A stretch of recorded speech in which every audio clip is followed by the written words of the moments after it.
natin sa gilid. Gaya ng sabi, dito na sa top. Uy! Una to, ito yung ating Yo! Merry Christmas! Happy New Year! Samahan niyo ako, magluluto ako ng crispy pata kare-kare. Meron akong dalawang pata dito. Ngayon palalambutin natin. Ito yung ating ingredients. Meron tayong spring onion, bawang, pamintang buo, tsaka yung sibuyas. Ilagay na natin yan. Pagkatapos maglalagay na rin tayo ng salt. Sea salt, rock salt. And then lalagyan natin ng chicken powder. At lunurin natin siya ng tubig.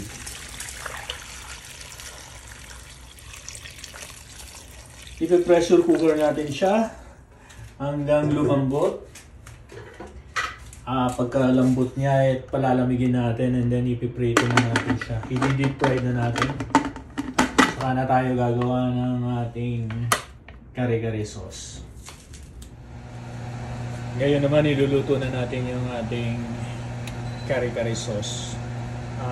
Medyo maingay, sinindihan ko yung exhaust fan. So maglalagay tayo ng annatto oil, aswete,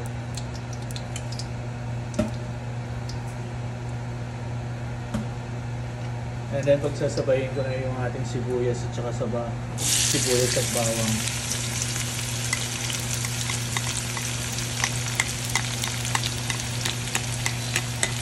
Pasensya na, maingay yung ating exhaust.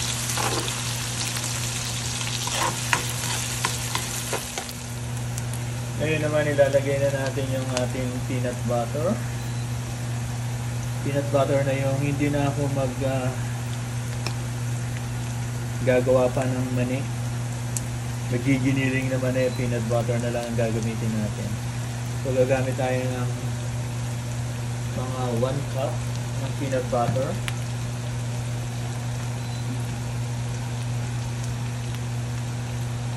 Kinahan natin yung ating kalan kasi madaling masunog yung ating peanut butter.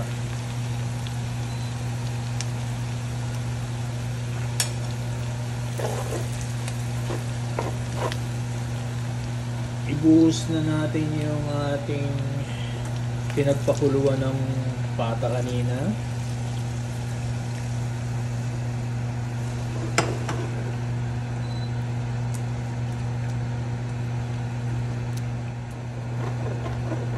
Kung mapapansin nyo, may buo-buong peanut yung aking peanut butter dahil ang ginamit ko yung crunchy na peanut butter. Pwede rin kayong gumamit ng ng creamy o Lily's. Ito lang kasi yung ginamit ko, yung crunchy.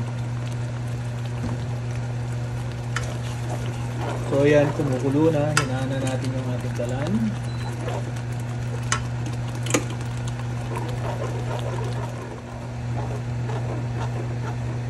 So tingnan nyo, hindi ako gumamit ng pampalapot lumapot lang talaga siya sa peanut butter.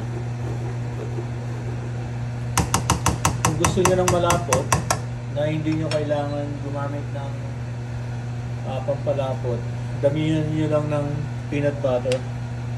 So maglalagay tayo ng 1 teaspoon na chicken powder, tsaka 1 teaspoon na sugar. And then haluin na natin. Ngayon ilalagay na natin yung ating mga gulay. Unahin natin ilagay yung ating sitaw.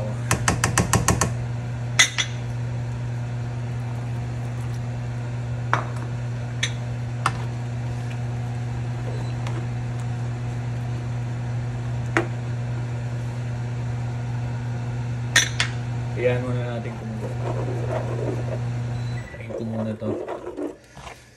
Ngayon susunod na natin yung ating mga talong.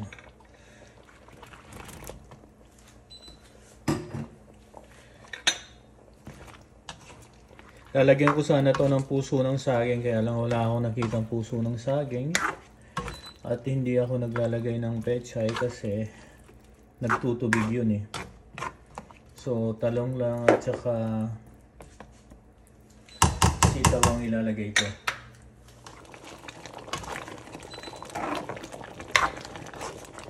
O yun, luto na to. Off na natin yung ating kalan. And then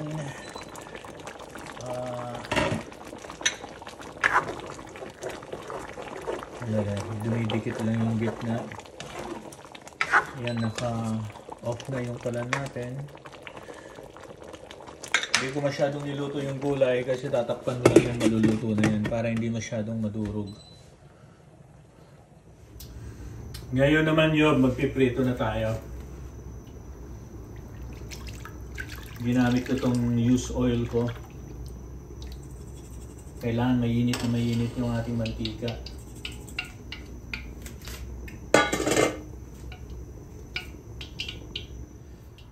So yo, bihanda na. Ito na yung gera. Ito na yung gera.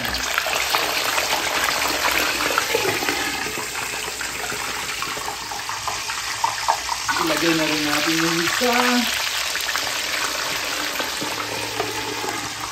Ito.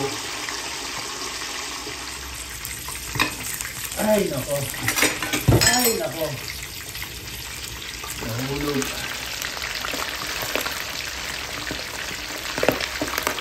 Ay!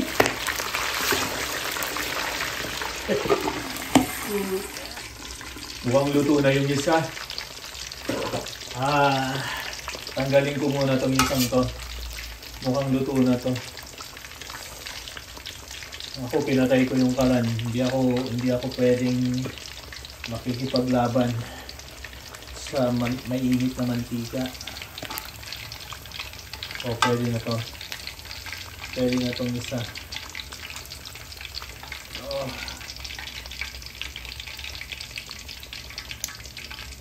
Okay. Ito na lang matigas ang ulong to. Oh.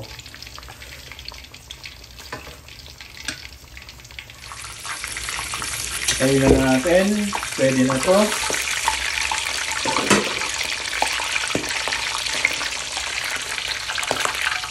Hindi na makatarungan ng pagkakalsik niya. Okay.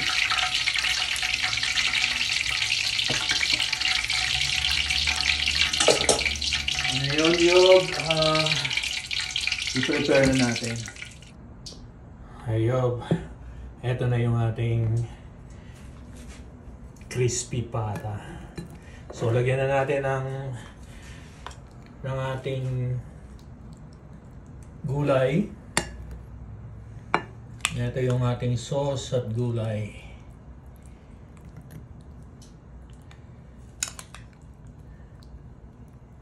Lagay lang natin sa gilid.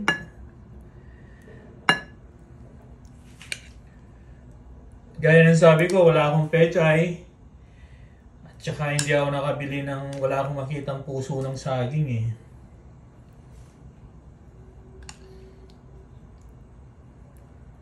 Ayan.